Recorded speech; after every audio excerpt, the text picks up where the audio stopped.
Конституция Республики Казахстан.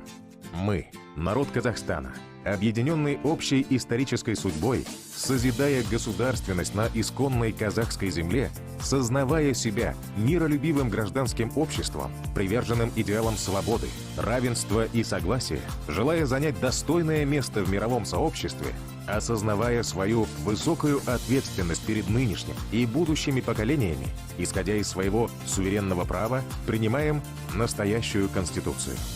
Именно такими словами начинается основной закон страны – Конституция. Первая же Конституция независимого Казахстана была принята в 1993 году, а действующая Конституция была принята 30 августа 1995 года на всенародном референдуме.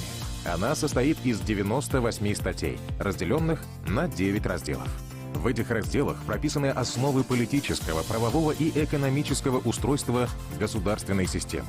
Они включают в себя положение об обязанностях, правах и свободах граждан, а также определение государственной власти, ее полномочий и отношения с гражданами.